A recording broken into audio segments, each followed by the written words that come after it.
Space, the final frontier.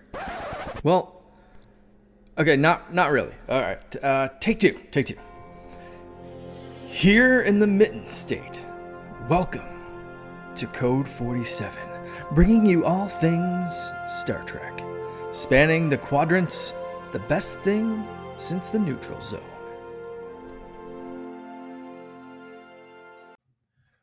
All right, we are back with Code 47 on the Secret Friends Unite podcasting network. This is episode 150. It's a milestone, sorta. You know, it's funny. I'm first of all, Charlie Carden, Trek Lord of West Michigan, your humble servant here with you, joined by number one, Mr. Peter Stein. But I was thinking, you know, I was reflecting back on our 100th episode, which was our bracketology, which was a 3-hour long episode, and it was really epic. And I thought, would that be something we would revisit one day? And I was talking to April about this earlier this week, and I thought, I don't know that we could ever do that again, because I don't really feel like where it matters, the results would change. You know what I mean? There hasn't been in the last 2 years an episode of Star Trek that you'd be like, but that shoots into the top 10. I don't think. You know what I mean? Like the last couple episodes of Picard season 3 would be in the running, but I don't know that they would be in top 10. Yeah. And Strange New Worlds has had some killer episodes, but one of them might be in the top 10, but I don't know that it would make it all the way. I mean, maybe if we drilled it down to like a much smaller bracket, you know, and put some other kind of limits around it. I don't know, but it's food for thought in the future. But anyway, got a great show for you. We have it's our very special episode, because we're going to be talking about a chunk of TNG episodes. That is the 3/4 mark. We're coming up on the end of the series. And all kinds of special. There are all kinds of special, which we dubbed that this episode could have no other name. So you'll be hearing about that. Plus, speaking of special, our random episode is an episode of TAS, and it's not even the animated series from the 70s, and it's not even one of the good ones, at least in my esteem. But we'll get into all of that after, as we always do, we talk about our awesome folks over at our Secret Friends Unite Patreon. Patreon.com/Secret Friends Unites, exclusive shows, early shows like this one. We generally push this out on a Saturday or a Sunday, where the rest of the world gets it on a Monday. So, hey, 24 hours of extra trekking for you. No ad shows, Discord benefits like a special channel over on our Discords for as little as, get this, it's 3-pronged. It's free for 7 days.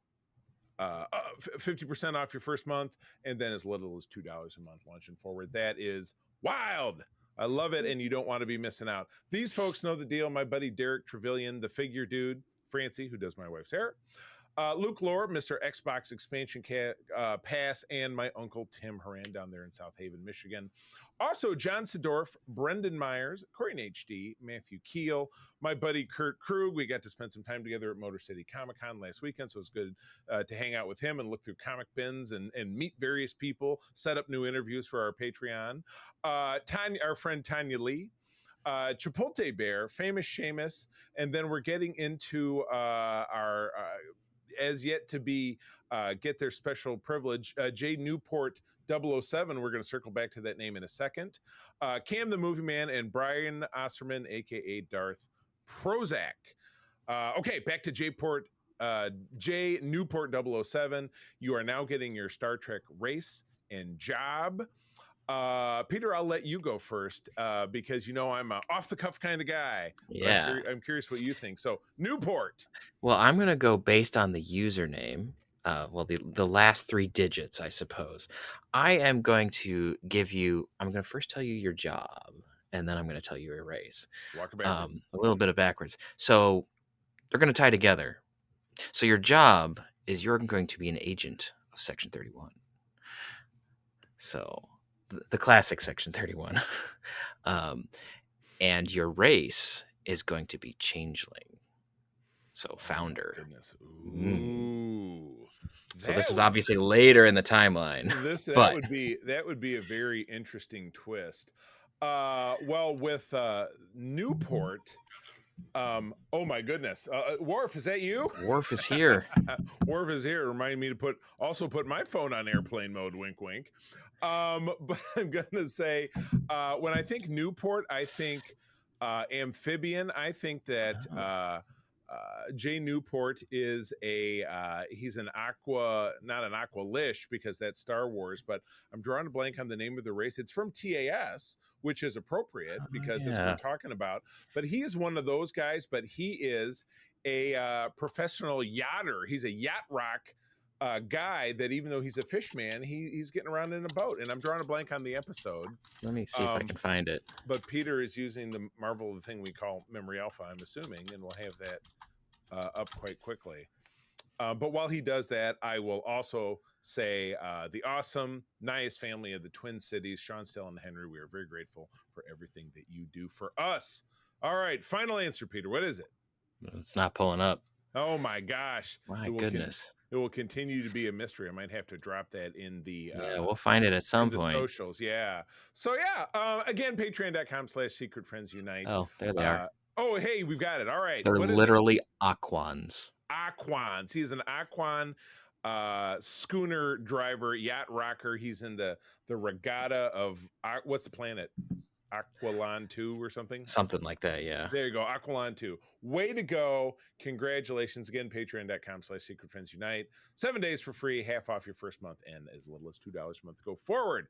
All right. Well, it was very big news, and this happened, I feel like, the week that we put our last episode out, but Yeah. Strange New Worlds is actually releasing season 3. It's unbelievable. But yeah, our only Star Trek release, and when I say only, I feel like Section 31 didn't happen because you'll only hear it referred to on this show in a derisive fashion. Unless It joins the annals, but in a worse way, of the finale that shall not be named. you're right, it actually is much worse than that thing that you said that we're not going to talk about. Yeah, this thing that Very doesn't good. exist, that somehow words were spoken and I don't remember. Right. But yeah. But yeah, so we're going to get this on July 17th on Paramount Plus. I was privileged enough to be sent from the good folks at CBS Studios /Paramount/Viacom, supporters of our program, screeners of the first 5 episodes, which I got earlier this week. I did watch the first one, and while, of course, I will give no resounding details, you know, of course, that it is a resolution to the cliffhanger that ended season 2 almost 2 years ago, which is just like, that's a long gap in Star Trek between actual seasons of a show. I mean, TNG with Best of Both Worlds, you only had like, what, 4 months? Yeah, well, I mean, that's the way it was because that show was on continuously. But even with this, I think Discovery had some kind of longer gap, I think, because of something or other. I can't remember, but it wasn't this long. Yeah. So they wrapped it up in a way that I think was very faithful to the characters, had some nice character development. And it's something that will be very enjoyable, but 5 episodes and it doesn't air for another 6 weeks. So I probably will really be parceling those out. So you won't hear too much from me about that, but I'm very excited. It's good to have this. This is our last release. Oh my gosh, I almost forgot the other news story, which was not listed when I went back there, but I'll throw it in there. But yeah, we had kind of a good news, bad news thing, but the bad news is no, Peter, grab me if I talked about this last time, is that Star Trek Prodigy is going away again. We didn't talk about this last time. Yeah, Star Trek Prodigy is being, and I don't have a link, but we can just riff about it. It's going away because, Netflix is letting it go as of the end of 2025. And I know that both you and I purchased it. I have it digitally. You have the hard copies. And so the fate of the show is uncertain. It did escape. It didn't really escape cancellation in so much that the second season was already completed and Netflix just dumped it all. And I think it was it on January 1 of this year of 2025? I think it was. I don't think it was January 1. It was a little bit after. It was I think it was a little before that. Okay. Maybe it was, I'd have to double check. Was it last summer? I'm not sure. Yeah. Because in the fall, I think it was towards the winter, because in the fall we had the French quick release. So I mean, I just it's awful. It's awful because it was a wonderful program. 40 segments out there. Watch it now. But again, if you're a Trekker and you enjoyed it, now is the time to buy it. Yep. because it could end up being the only, it could disappear at It some could point. You might it not could be able go to the find way it. of multiple different I mean, this is the Yeah, internet. Things don't vanish forever anymore, but right. it will be next to impossible to get Yeah, unless yeah, they a concerted effort to make it available right. for And physical then or digital there purchase. are there are subsequent talks of another animated program being on the line. I know I shared I have heard yeah. rumbles of that. Yeah. Yeah, I shared an article on our Discord, and again, our Discord is definitely a place you want to tune into for all of our latest news findings. But yeah, that's very sad for Prodigy. It was a great program, and I know in the future when we talk about Prodigy, Ellie Littlechild from Trek Culture has been our guest a couple of times now. She loves that show, and I'd love to have her back on to get her Yeah. thoughts because I'm sure she's quite despondent about this. So I yeah, yeah. we'll keep our fingers crossed for the show coming on back. All right, well, let's jump into the first part of the show, our random sode. If you've been listening in the past, you know that through the ourselves and people who listen to our show and other friends of ours in the podcast world and social media world, we do a random selection of an episode by rolling a virtual die. And this episode was chosen by my friend Joe Colton. I know Joe from from social media. I know her from the Star Trek cruise, and she actually hosted an interview with me with Ron Rudat, the guy who designed all the GI Joe vehicles and toys that are behind me, several months ago. We wanted to get Joe on the show to do this with us, but we're recording this on Memorial Day weekend, so timing was just a little too tight to have anybody on but the two of us. So regardless, Joe, thank you for your contribution. I will make sure that I hand deliver electronically this episode to you so that you can enjoy and get your accolades. But the episode in question is, as I mentioned at the top of the hour, Star Trek the Animated Series, Season 2, Episode 4, Albatross. Albatross. Oh, looked like it was a little weird spelling, but I'm like, no, I definitely pulled that, and it is correct. Summary: following a mission to the planet Dramia, Dr. McCoy is held prisoner, accused of a mass genocide caused by a deadly plague committed by him 19 years earlier during a previous expedition. When the Enterprise attempts to investigate, it too becomes infected. Credits. This was written by Dario Fellini. Sounds like a mob boss.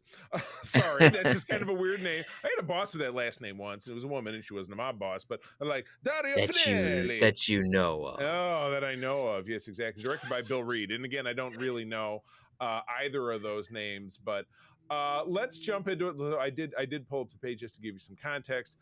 This first aired, and again, it's kind of a Saturday morning cartoon vibe, on September 29 in 1974. It's just a month before my brother was born, so it was a very, very long time ago. But yeah, that's it.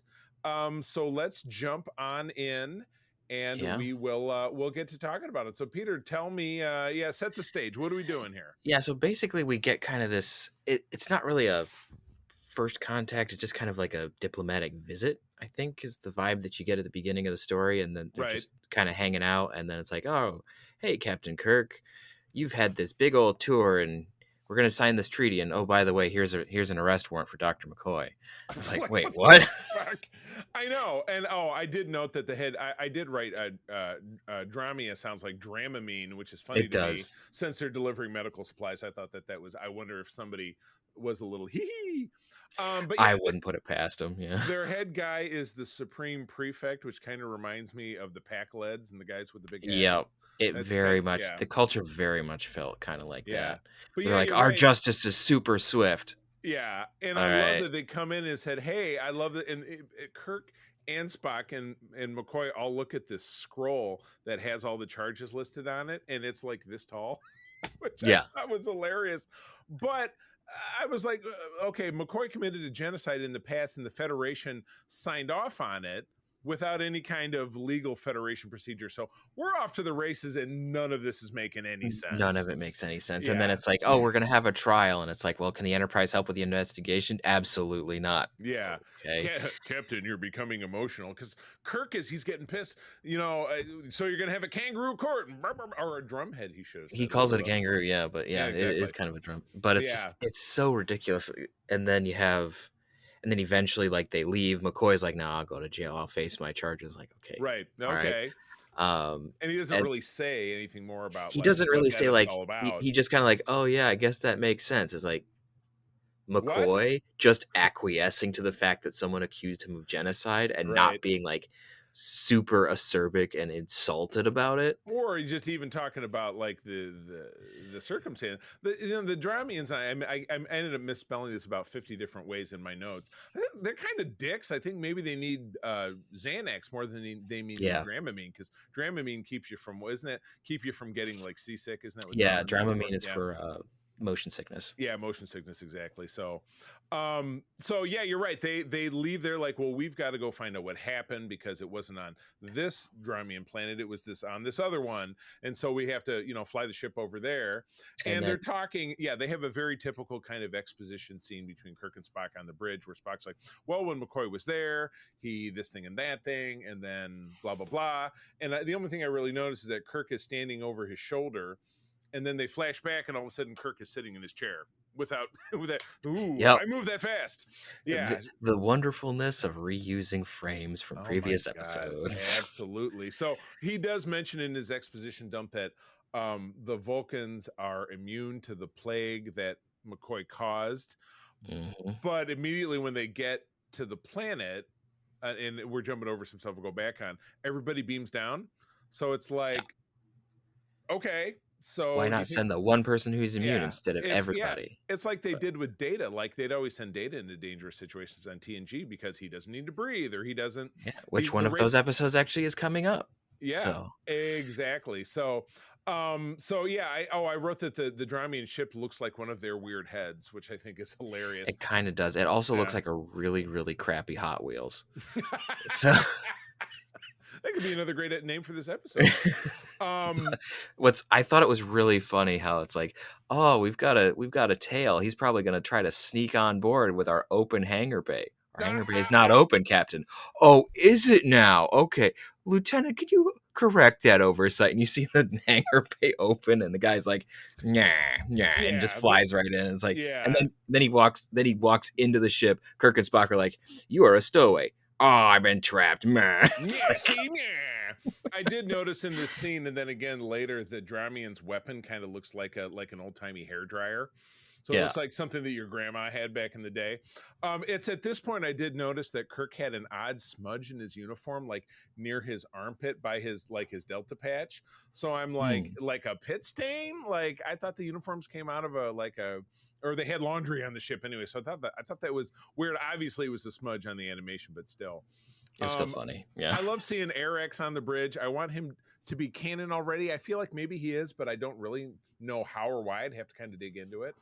But he doesn't have any lines, but he's just kind of hanging out there. We don't have Mares in this episode either, because Mares, who's the Cation, swaps out for Uhura at communications in some episodes, where Eric's is always at navigation, because Chekhov is not in this series at all, because they couldn't, it was really kind of sad they couldn't afford to have Walter Koenig be a part Yeah, of the they cast. couldn't afford to have everybody, and so they picked him to be the one that they Yeah, dropped. he got to be, because well, he was the ensign. What do you want?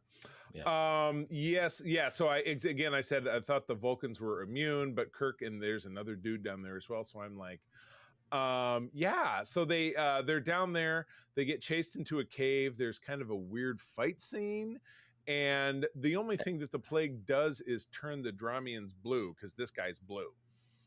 Or that happens once they get back to the ship. Yeah. Yeah, but then Kirk turns blue, and that means he's sick, and now everybody on the ship is turning blue except for Spock. And when you turn blue, you have 24 hours to live. Just like boom, being blue is going to kill you. Even Arctic's turns blue, which is Yeah. and interesting. and it's funny, by the time time is going by, obviously 24 hours hasn't passed. They're en route back to the first planet, and the plan is to make sure that the ship remains under quarantine. And again, this reminds, I'll wrap up in the end with what TNG episode this reminds me of. They're going to blow the ship up to prevent a leak of quarantine, which is, you know what, that's It's pretty, it is yeah. it is a method. It is an effective method, but it is Yeah. a final method. But yeah, Spock sciences this shit and solves it. And it was funny. I was watching this last night with April, and she said Nimoy's voice is like really odd, like he's really working hard to do his lines. Where when D. Kelly's talking, he just sounds normal. You know what I mean? So that's weird. I mean, maybe I can't It really necessarily it could think have of. just been Yeah, that Nimoy wasn't used to the idea of voice acting at that yeah, point, because voice acting and like film acting are very different. Not like the things that you have to do, but the fact that you're not interacting with someone, and the fact that like right, yeah, there aren't things around for you to interact with to kind of play off of. So it's just like exactly, you have to put everything in your head. right. So Right. So in the end of it, they find an antidote. McCoy is cleared, and then the Dromians have a parade for McCoy, like an honorarium. So I'm like, that's pretty random. yeah. Random. And then the parting two things to part with. And again, this when we circle back to the fun facts that I have on this, in the last scene at the transporter when they're all beaming up, Scotty is standing there, and there's a really notable costume error, which is noted back there. But the one that wasn't noted or I didn't pick up on is that as they're standing in the shot looking over Scotty's shoulder, McCoy's uniform is gold. And when they switch back to another shot, it's its regular blue color. I'm like, oh my God, that was nuts. And then Kirk has this absolutely, you probably don't know, but about 10 years after this, they produced the He-Man cartoon, which was very big to me when I Hmm. was a kid. He-Man always had this laugh where he would just go, ah, ha, ha, put his head back. And it was pretty much on And par this with, was the yeah. we Yeah, had the famous Kirk meme in right, this episode. exactly correct. So, And yeah, so probably not the only time it's appeared, but this yeah, is one of them. exactly. So to wrap up, this was like a 2 out of 10 for me. It was Oh the yeah. plot holes were massively wide. The story doesn't add up to much. Nothing between like the Federation just saying, "All right, you can take him," and then they don't send a defender or anything. And then at the end of it, they're just like, "Well, my bad. Let's have a parade." And it's just none of it makes any sense. I think they were really counting on the fact that this was a Saturday morning cartoon for kids, and the kids wouldn't pick up on that. But we are Trekkers. We don't miss things. So I feel like definitely parts of the Contagion bit were better done in season two's of TNG. Unnatural Selection with Dr. Mm, Pulaski and the ship, the ship that I'm forgetting was the Miranda class ship they had to blow up. mhm, yep. So yeah. So all right. Final thoughts for you before I fun fact it. It's such a strange episode. I I mean, know. there is something there with like, hey, you Dramian dum-dums, don't just accuse someone of genocide without like actual evidence. Show Um, me your genocide.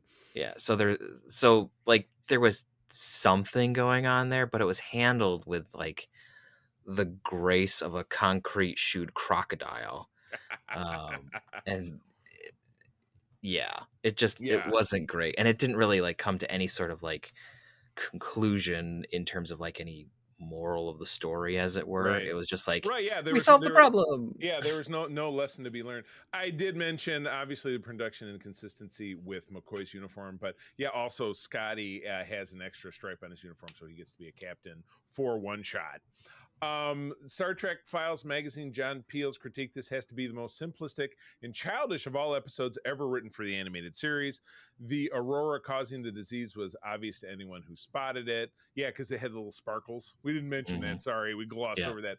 And the fact that no one ever thought of it as staggering. The entire crew of the Enterprise must have had brain rot or something. The cure is equally obvious once the fact that Kaladi is the only survivor given and was treated for Saurian virus, blah, blah, blah, yada, yada, yada. Yeah, he goes on and just does not have anything. it's And I just say, super obvious. yeah. Yeah. And what's weird is that this was novelized in Alan Dean Foster's famous Star Trek logs, number 6, which came out in Oh yeah. 1976. So Which yeah, probably made it a little bit better because you could do a maybe, little bit more, but I I haven't guess. And read it, so I again, don't know. I have owned some of those at various points, and I don't know how different they were than the episodes, but I'm curious now. So I would almost say at some point you and I should like read one or Find two of the them books. and then like do a segment on them because that'd be kind of I interesting. have one of So, the ones that has some of the TOS novelizations. oh, there you go. So Okay. I don't think I have any of the TAS ones. I'd have to look. But Oh, yeah. Or it sounds like these all got lumped in. Oh, did I get your rating? What did you call it? I gave it 2. Are you going to give it more? Or are you going to give it less? yeah, probably a 2.5 for the Oh, attempt. For the attempt. That's not something you want to hear at the Olympics. That's for No. sure. Oh my. Oh, all right. Well, we will be back. We have some surprises coming up for segment 1 in the next couple of episodes. We have we have 2 guests. One's very special and one is sort of special. But I don't want to reveal that in case the scheduling part of it doesn't work out. But we've got some cool stuff coming up in segment 1 before we get into not only the end of TNG, but we're also going to talk about the very end of TNG in a documentary that was produced at the time the Blu-rays came out, which was about 10 years ago. So you have that to look forward to before we get into talking about the final season of Deep Space Nine, which is going to be tough. It was one of the absolute best seasons of any Star Trek. So I'm really looking forward to that, as opposed to what we're going to be talking about right now, which is part 3 of 4 of Star Trek The Next Generation, Season 7, kicking off in January of 1994. And I'll get the party started with it is widely given to be the most reviled segment of any Star Trek in its now nearly 60 years of history. I'm talking about episode 14 of the season, which is Sub Rosa. And this hurts even more. It's directed by Jonathan Frakes. Jonathan Frakes, who's been And on this Jerry very program. Taylor did the story, and Brandon Braga did the teleplay. Like, why? I mean, Jerry Taylor, co-creator of Star Trek Voyager, Brandon Braga, the writer of some of the finest segments of Star Trek produced. Jerry has the same credit. Jonathan Frakes, who continues to be the absolute actor favorite director of anyone who's ever worked. How did they create this episode? January of 1994, Dr. Crusher attends her grandmother's funeral and finds out that her house is inhabited by a spirit who is 800 years old and was her grandmother's lover. Peter, I don't even want to get into this. This has been sent up in, you know how they say that Gowron has been in 11 billion memes out there? Mm-hmm. It's rivaled with people making fun of this episode. Absolutely. I just don't understand. And I feel like the next time we have a conversation with Dr. Trek, Larry Demachek, I need to get his take on this. We may have to get... I'm afraid to ask Frakes about it because I wouldn't want to upset him. No. You know what I mean? But there's just no part of this, I mean, and again, it's symptomatic of something that's been happening for a lot of the season, is that the series was just starting to run out of gas. And that was a quote that came from Ron Moore in something that I read recently, is that, the show ending with season 6 could have absolutely been a good thing. I don't feel like any of the other series, we had 2 other series that went to a 7-season run. DS9, which we were just talking about, was exceptional. Pretty solid in season 7. Season 7 of Voyager stumbled, but not nearly as badly as TNG. Just, and again, it's really tough because you're looking at these characters that we love, and this series that set Trek into motion for the modern era as TNG gets further away in years, and this does as well, but arguably things that we're watching now owe things back to TNG. But yeah, stumbling and falling off a cliff are 2 very different things. So yeah, I don't want to beat the dead horse with Sub Rosa. Everybody said it, but yeah, everyone's talked about the bad Scottish accents. Everyone's talked about the really, really bizarre erotic scenes that are, they're still PG because it's television in the 90s, but they're still just uncomfortably bizarre. I mean, they just never got romance right for poor Dr. Crusher, and this couldn't have been more wrong. The actor Duncan Rager, who is playing the Ghost, went on to be Shakar in DS9. Don't know if you picked up on that. You probably did, but which was a great role. That was, you can't, like, it's not a lack of acting ability amongst anyone. It's just it was a perfect storm of just no pun intended, because that was a big part of this. That was a big part of it. Is their weather system wasn't working. Yeah, exactly. So all right, let's do ourselves the favor of moving on to what I think is a much superior episode that actually spawned the name of an entire series. Peter, it's all yours. Hey, Secret Friends Unite, let me tell you about Zencastr. We use them for our show, and now they're supporting us. Zencastr is now the all-in-one solution making podcasting easy. It's the ultimate web-based podcasting solution. Provides high-quality audio and video podcast production and hosting. With a full suite of professional tools, podcasters can seamlessly record, produce, and publish studio-quality content, all from one dashboard. Being a creator has never been easier. And we chose Zencaster because of the ease of use, high quality output, and it makes it super easy for our guests to come on. We had multiple solutions we tried before, and Zencaster has just been the best fit for us. Why Zencaster? It's now super easy to record a podcast with Zencaster. Log in using your browser and start recording a high quality podcast right away. Record studio quality sounds and up to 4K video with your guests. Feel a sense of Zen knowing Zencaster's multi layered backups ensure you always have your recordings in the highest quality, even if the connection is unstable. Have you ever worried what you sound like? Zencaster's post production process makes you sound buttery smooth. It automatically removes those ums and ahs in your recording. It removes those awkward pauses in conversation too.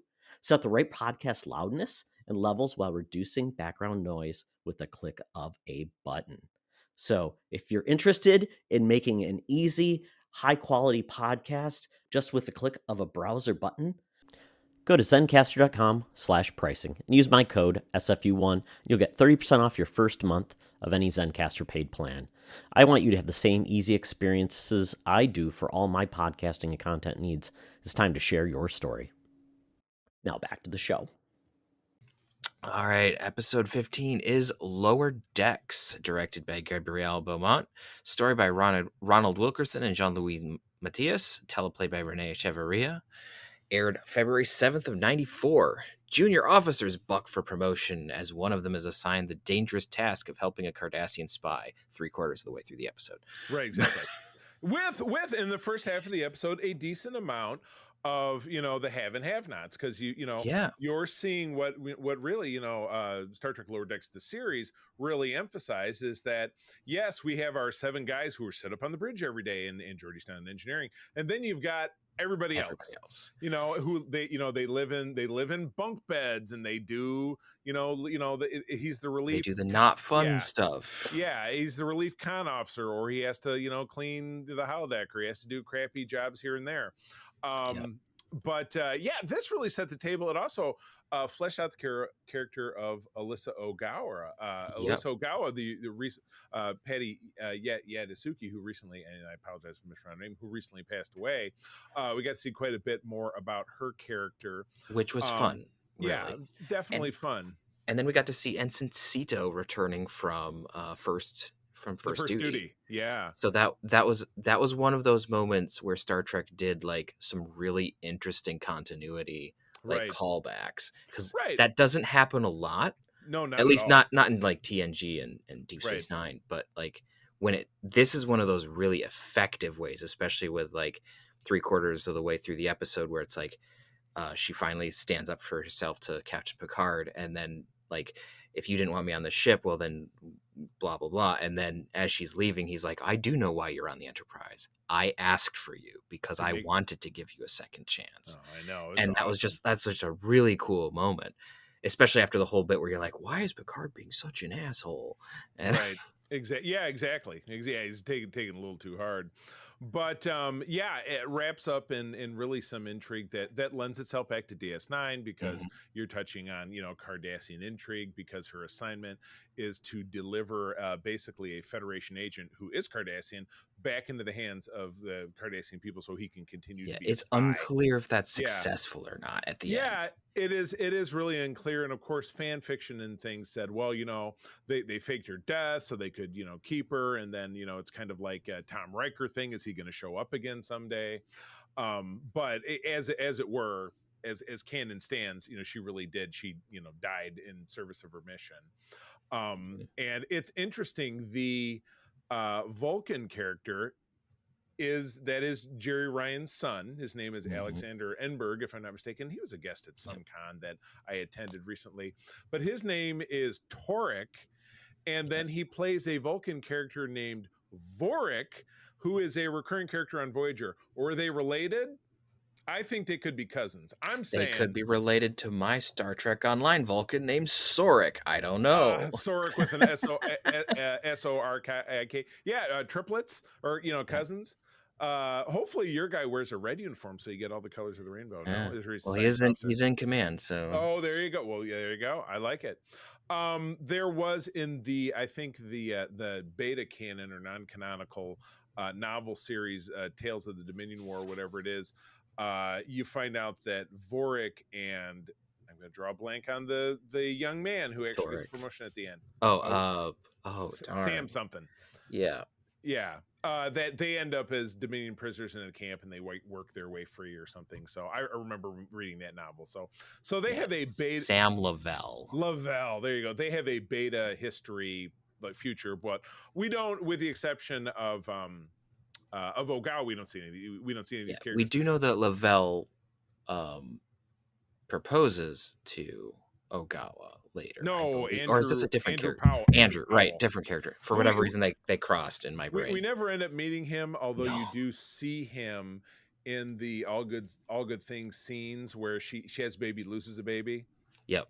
And then so she does have a baby, but Mhm. when she loses the baby, you see him holding her hand while she's convalescing or whatever it is, but he doesn't speak. So and then we have another civilian bartender named Ben, who's kind of like, he's a civilian, so he's kind of like, he's the cool guy, but he plays both sides of it. So he's pals with Riker in the group, but he's also pal with Lavelle's in that group. So I thought this was a great episode. This was definitely already in the running to be, best of the batch. But oh my God, just scrolling to the next screen, I'm like, I feel like, to be honest with you, we could really shoot through these pretty quickly, but we should give every episode its due. We really, that is our mission. So episode 16 is Thine Own Self.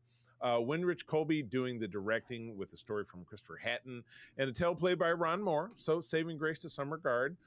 From February of '94, Data loses his memory after retrieving radioactive fragments on a planet's surface and endangers the humanoid settlement he encounters, while Deanna studies to become a bridge officer, which is just like, let's find a story for Troy this week. It was very random.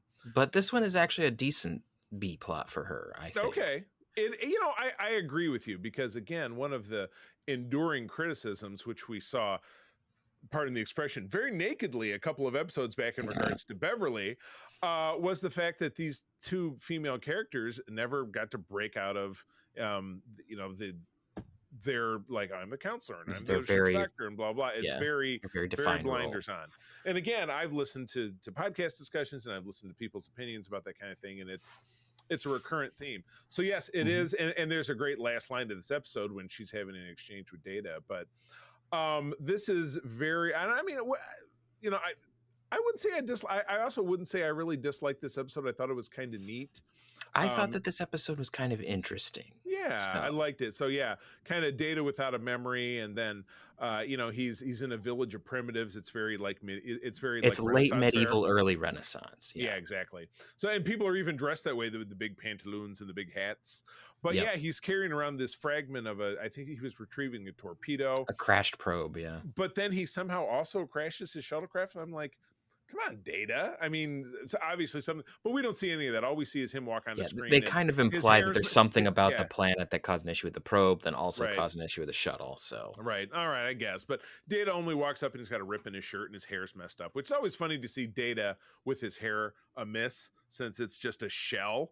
So that's cool. So he kind of walks through, but I mean, a lot of it is kind of paint by numbers. He befriends a little girl, she becomes his advocate. There's the one guy in town who's a crook and a bigot, and they attack him, and then they think that he's poisoning everyone. He's poisoning everyone. You have kind of the village witch doctor who said, "Oh, you're an ice monster," and fire is one of the elements, and it resides inside rocks. I mean, it's just they're very, very backwards. So it's interesting. But even Data was like, he's listening to her lecture. He's like, that's kind of bullshit, is what you're saying right there. Like, he still has his intelligence. He just can't. He has very selective memory. He doesn't remember who he is, but he remembers a lot of stuff. You're right. Yeah, he doesn't remember who he is or where he came from or anything about his past.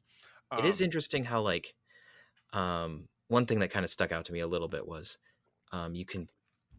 this is one of Ron Moore's forays into religion a little bit. I wouldn't call it one of his screeds, because it's not.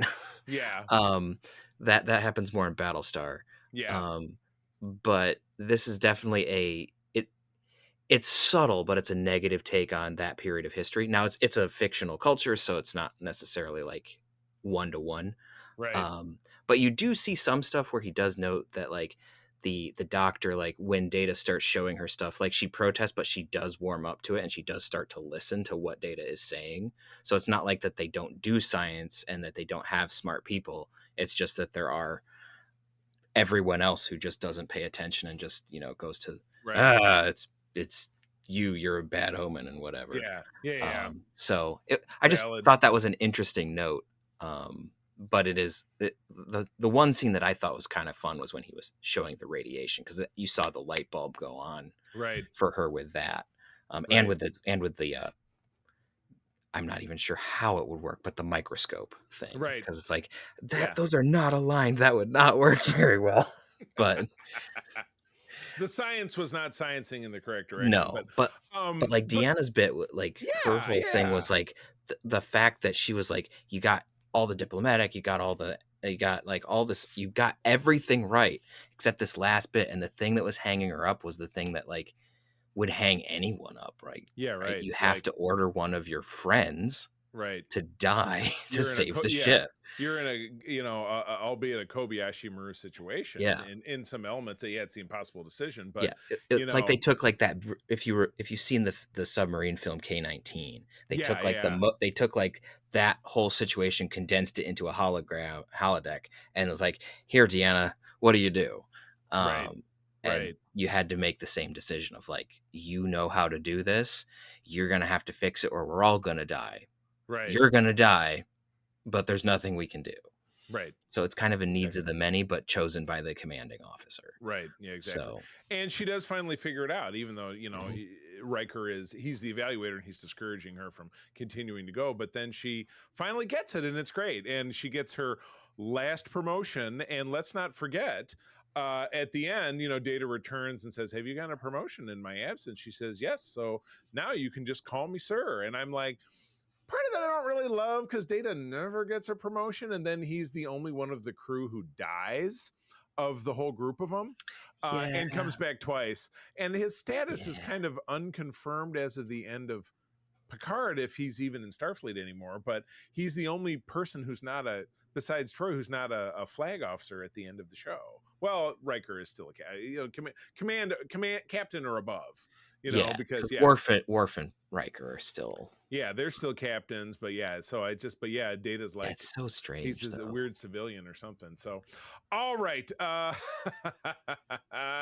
this next one's you know what? I'm going to take this one simply because the date is significant. Episode 17 is masks, and frankly, the subject matter is more fun when tackled by Lower Decks, because they did a bit about this. Robert Weimer is doing the director. Joe Menosky wrote this, and again, it's going right back to Sub Rosa. It's just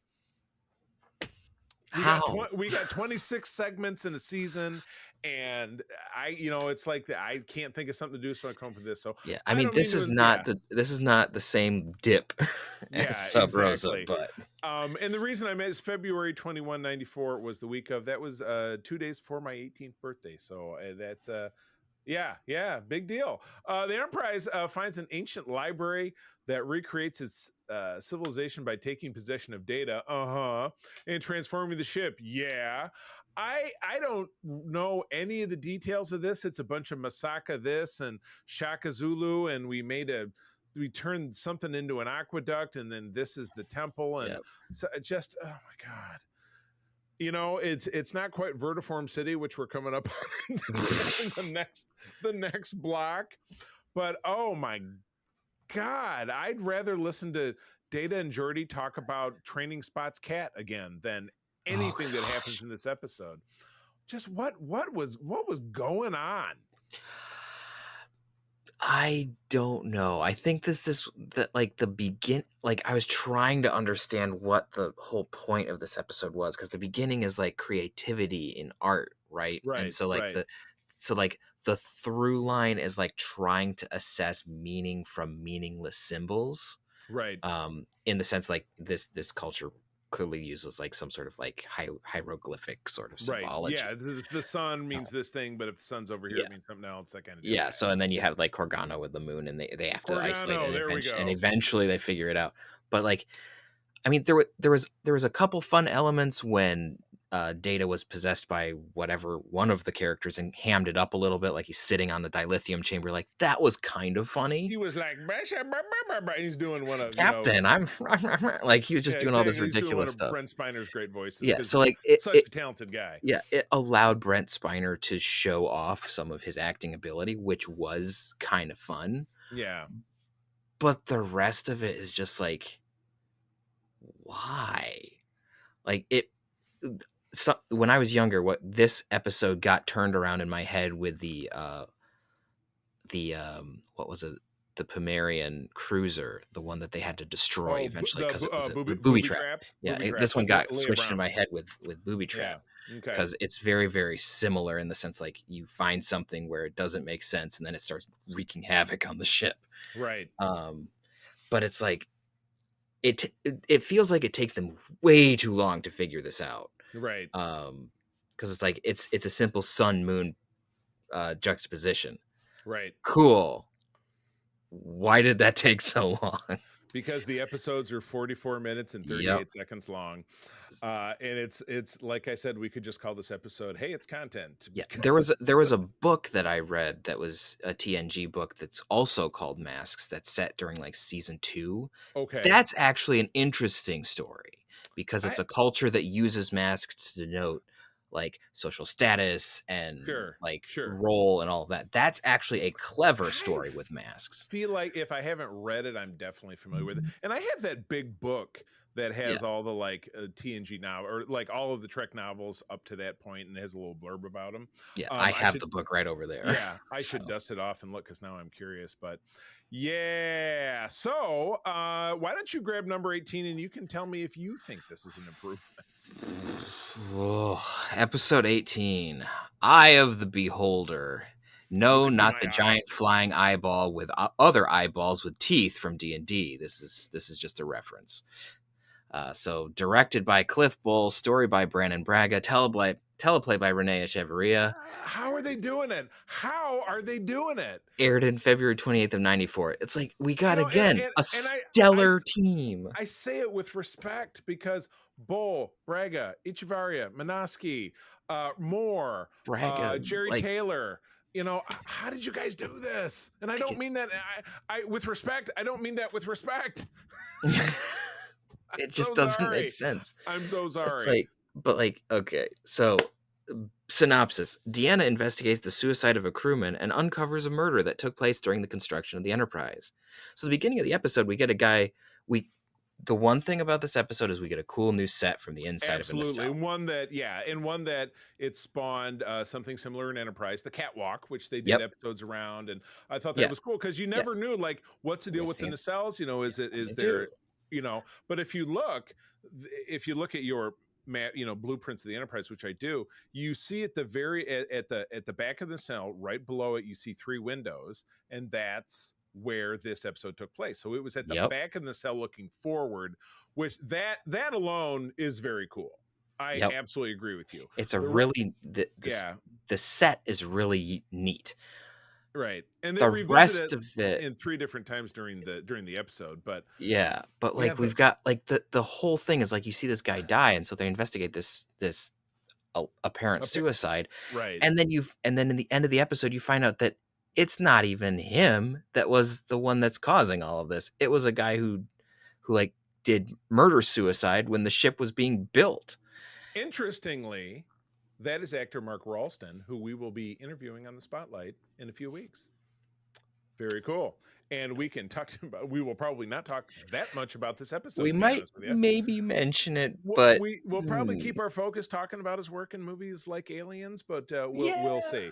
Yeah, so very cool. But this also really leans into the very regrettable, nobody liked it, the actors didn't like it, the fans didn't like it. Yeah. Gave us a fully fleshed out Worf and Troy hookup.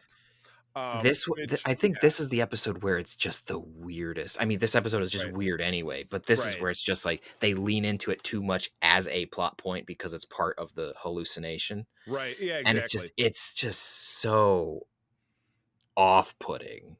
And we kind of get, a little teases of it between now and the end of the series, and then of course it's what opens the finale. It's implied it's implied Yeah. as this has been a thing for a while at the beginning. Right. Or they're just taking it very slow and then they're going to have a kiss in the finale and it doesn't end up happening, blah, blah, blah. But yeah, you're right. They make it because the whole thing is that Pierce, who's Mark Ralston, who again, we're going to be speaking to in a few weeks, is partially empathic and he murders two crewmen working on the Enterprise 7 years ago at Utopia Planitia, and their organic residue gets splattered all over, and because he's psychic, it creates a resonance that makes anybody who gets too close to it experience a hallucination that makes them take their own life.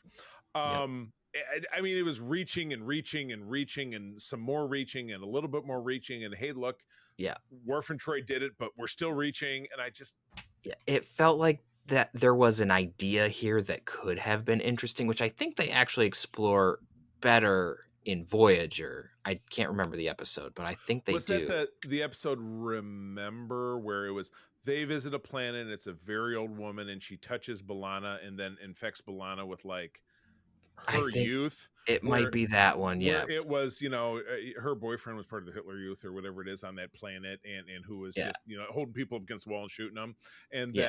And then through that, B'Elanna was able to tell this story that had been covered up for decades. Yeah, or even like it not the greatest episode, but like where Paris is implanted with memories of the guy he killed for no reason. Which is what we talked about that fairly recently, a couple weeks ago. So, exactly. But like, so this trope has been done, and it's been done better later. Yeah.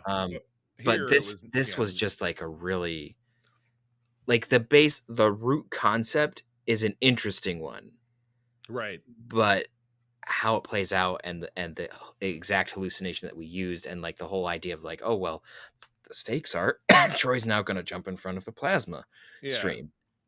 Okay.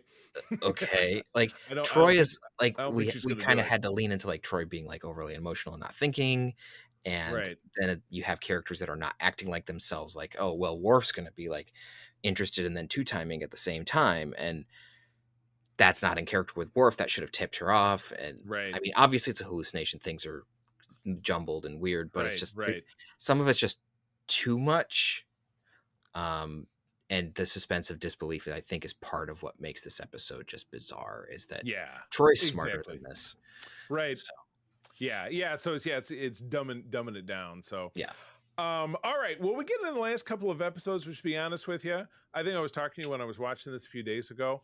I kind of come around on it because I like the fact that they took a big swing with this episode. That is episode 19, which is Genesis.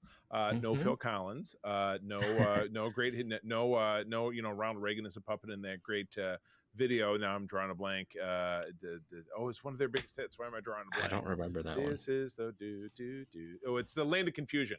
Look up Land of Confusion. It's a fun video where they basically have a Muppet version of Ronald Reagan being Superman and trying to run around and save everything, and then everybody in the band is a Muppet. Trust me, it's worth your time.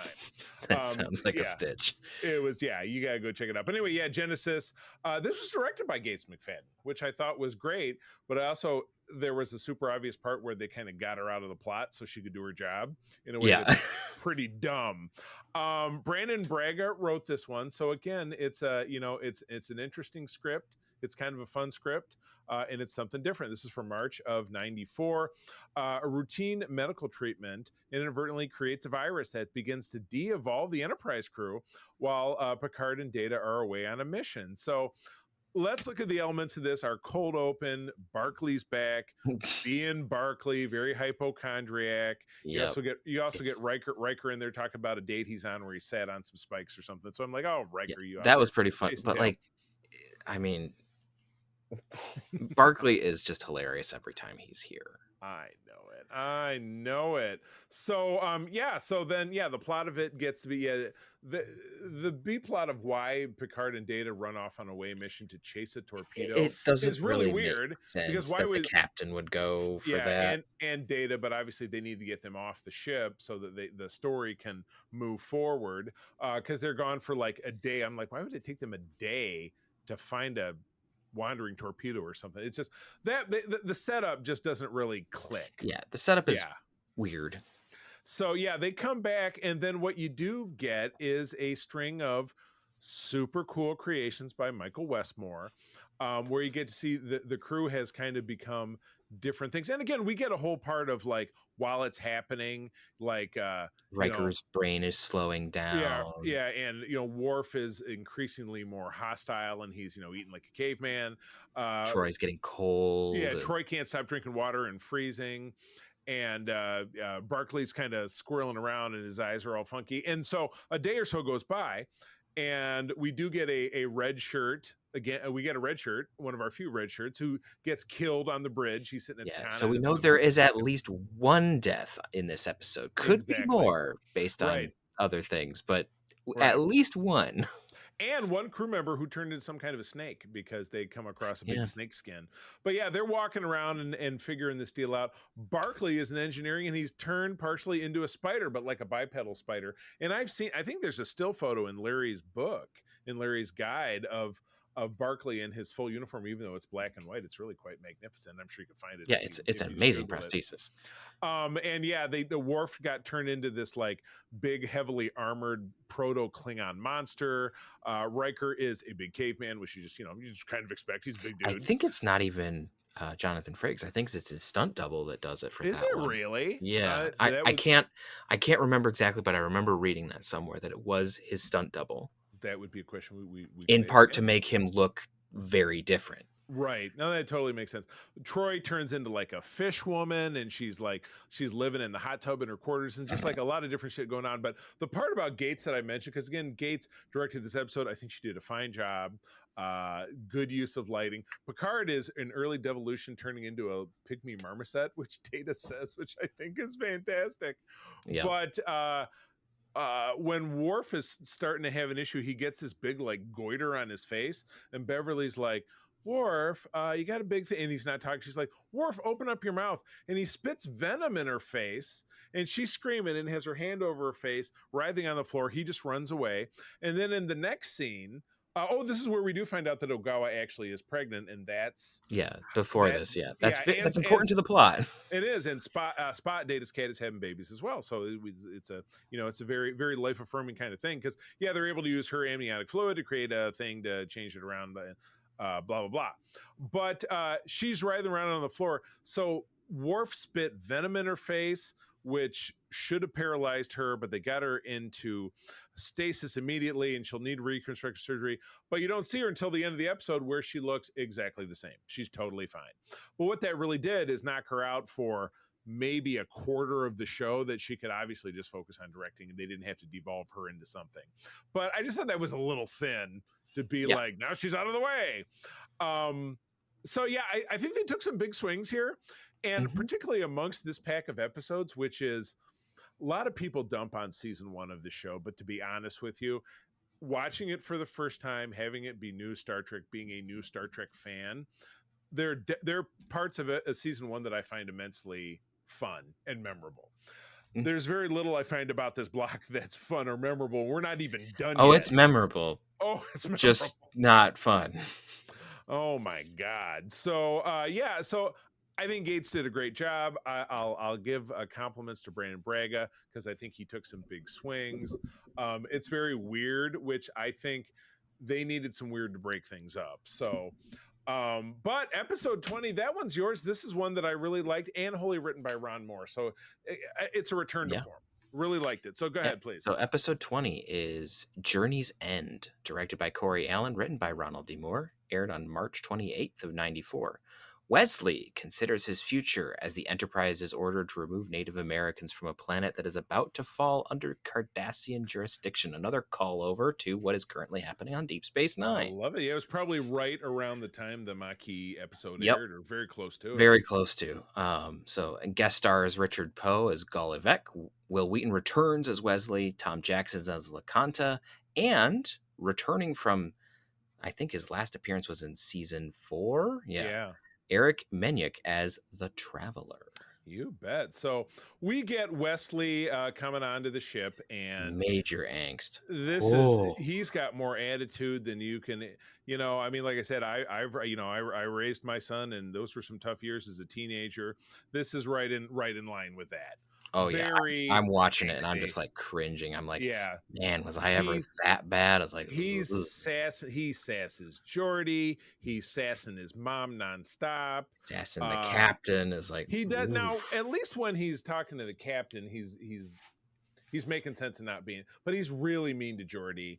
He's oversleeping. He's just overall kind of being a pain in the butt. Yep. Because yeah, and then even Beverly says, because Beverly or mom and dad. Let's face it, Picard it's the only dad, really the only dad that Wesley ever had. So they're having a mom dad chat.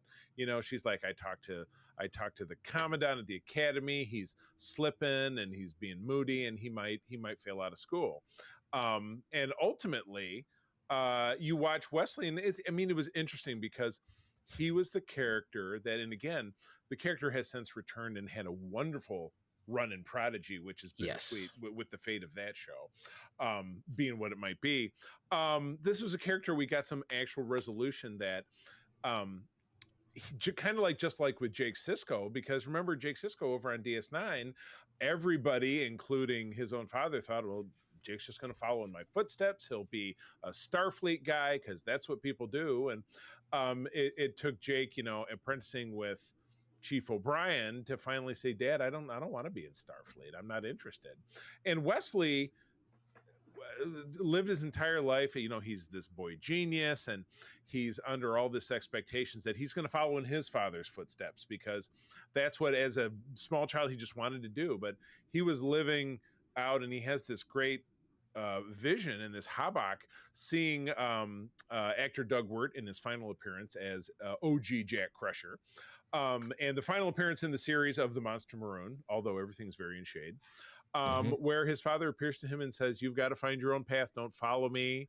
I don't need you to live my life." Which, that's a very real message that so many kids struggle with, because there are parents out there, who expect the kid to toe the line. And my dad was a great example. We come from a small business, family business, that my grandfather and his brother ran during the war. My dad's cousin lit out, kind of started his own life with his new wife, and my dad stuck around, continued to work in the business. My grandfather took ill, and my dad took over, which is not what he always told me that he wanted to do. So when it rolled around to me and my brother, my dad, remembering this, never wanted to put that on us. You know what I mean? The same way that I could tell that if Jack Crusher was alive, he wouldn't want to put that on Wesley, but Wesley doesn't know that because his father's been dead for most of his life. So Mhm. I found father and son stuff, and again, Ron Moore is the wizard at father and son He stuff. does do a really good His job with stuff it. in Battlestar makes me weep on a regular basis. All the Bill and Lee Adama stuff. That's always been, that's a real hot button for me, in a good way, dramatically. So this was absolutely incredible. I love this episode. It ties back into the overall narrative, gives Wesley a pin to his story, and yeah, a lot of great moments for almost Mhm. everybody. The only person he doesn't mess with is Riker, because he probably wouldn't gotten punched in the nuts. That's all I'm saying.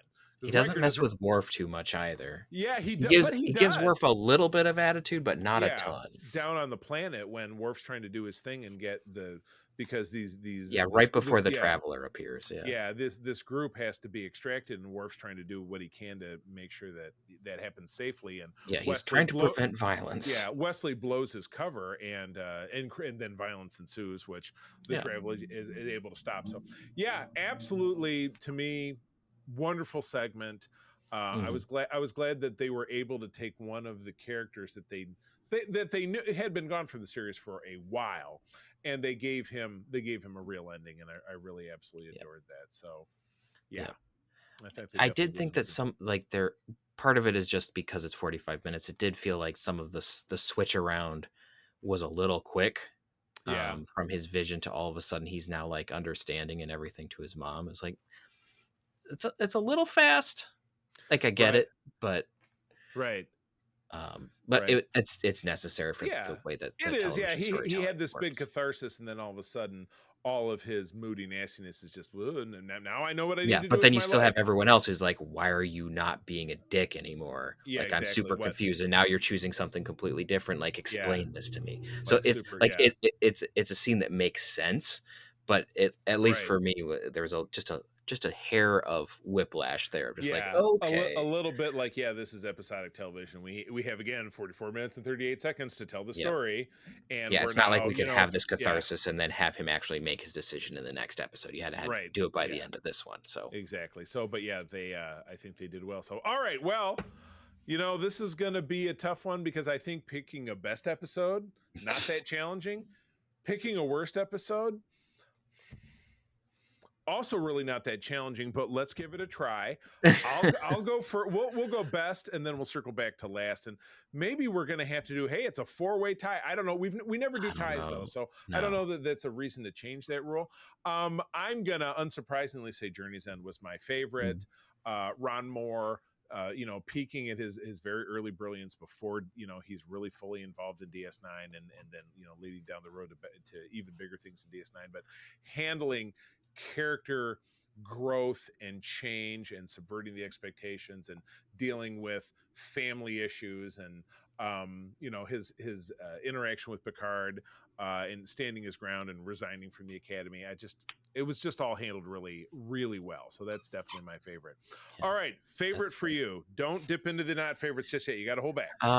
Let's see. For my favorite, I think I'm gonna go a little bit off the rails and say Thine Own Self. Okay. All right. Not because it's like the best out of the bunch, but because I enjoy a lot of the elements from it, and I really like a lot of stuff in it, and I think that the B plot actually complements and does good things, which is Okay. very rare for this season. I think because it's a complete bit. Yeah. Lower Decks also does that, but like because Thine Own Self does it a complete bit and has two very, very different things going on, I Right. think that this one just edges out just a little bit. And I like kind of the weird, Yeah.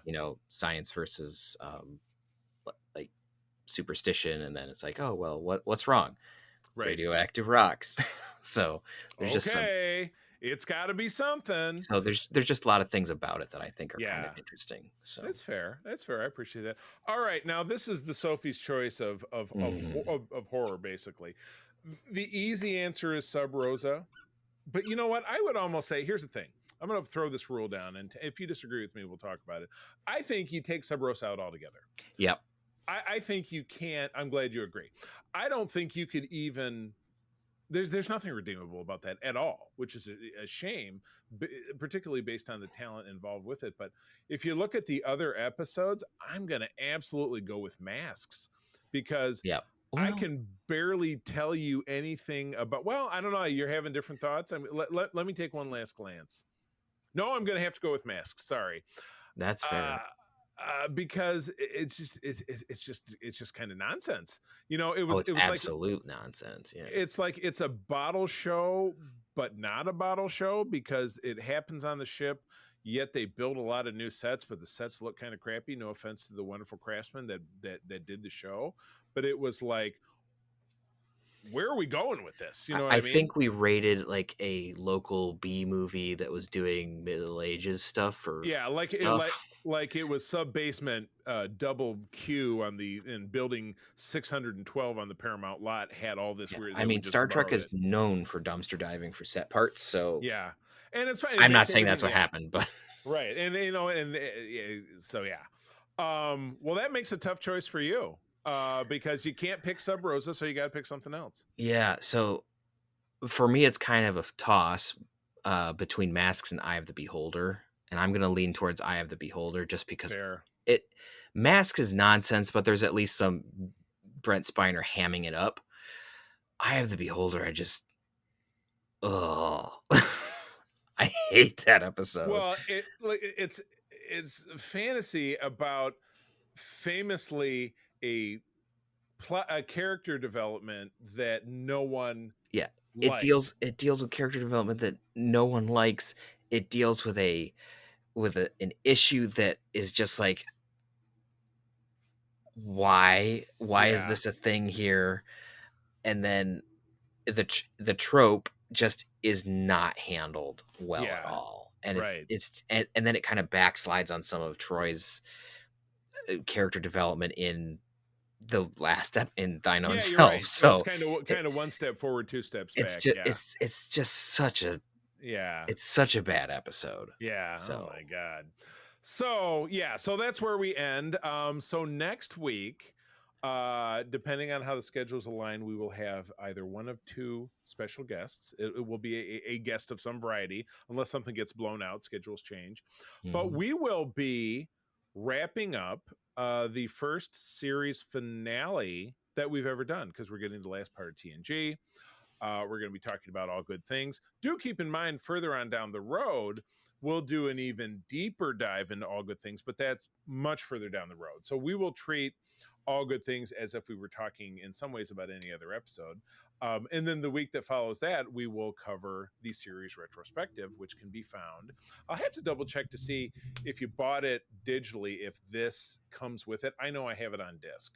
But I we'll don't know talk if I about, have it yeah, on disc. I'd have to look. yeah, we'll talk about it. And usually things that we talk about are kind of easy to find on Paramount Plus or streaming somewhere. Like, for example, we'll talk about What You Leave Behind, which is the DS9 retrospective, which you can purchase online, or Yep. it does. You can watch with And ads on YouTube, I think. So. yeah, and as we talked about with a very special guest that you will hear on our Patreon within the next couple of weeks, whose name I don't want to give away, the documentary for Voyager is coming, watch my air quotes, soon.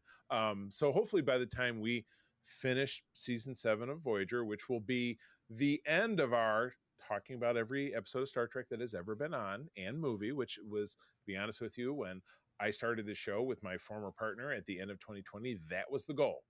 Talk every episode of Star Trek ever. So if you're a fan of the show, you could hear about every Star Trek that ever exists. So this next episode is a milestone towards accomplishing that, because we will have completed a series that ended intentionally. Yeah. For lack of a better expression. So but yeah, really looking forward to that. And again, we have a special guest, because we're also going to be getting ready for Strange New World season 3 by talking about what has come before. So we'll have Todd Oxtra on to talk with us. I'm just not sure if it'll be next episode or the one after that, because pending negotiations with our other guests. So you will find out about that. But that is our show. Peter, where do people find you out there? You can find me around the interwebs at Petrus Aquinas. I'm not terribly active, but if you poke me, I might say something. I'm mostly active on our Discords. You can also find me over at ELH's Twitch and YouTube channel, where I am playing a Temerian chief engineer on a coaxial warp drive starship. Well. We got to move a space station recently. Fancy pants. And then you can also find me behind the scenes on Starship Excelsior. I like it. Isn't coaxium a thing That's in in Star Wars, yeah. All right, the coaxial. Okay, but coaxial, that's from Voyager. Yeah, the coaxial was the folding of space drive. The folding of space drive. Well, you can find me on the big three socials, at least big three that I consider: Instagram, Threads, and Blue Sky. I am at the C3, TheCeeThree. But just like Peter, I love hanging out on our Discords. Our Secret Friends Unite Discord is fun, free to join, and a great place to talk about all things related to pop culture, Trek, wars, geek life, video games, etc. And also, if you're somebody who likes to write emails and you would like to give us your feedback on anything, but in particular this episode, if we got it all wrong talking about, Eye of the Beholder or masks or Sub Rosa, and you want to make a point, secretfriendsunite@gmail.com. The mailbag is always open. We would love to hear from you, because I think it would be very interesting to hear an opposing viewpoint to one of those things. But with that, we will be back next time around. But that brings this chapter to a close. Friends, thank you as always for joining us. I'm going to tell you that sharing is caring, and to keep on trekking. Peace and long life.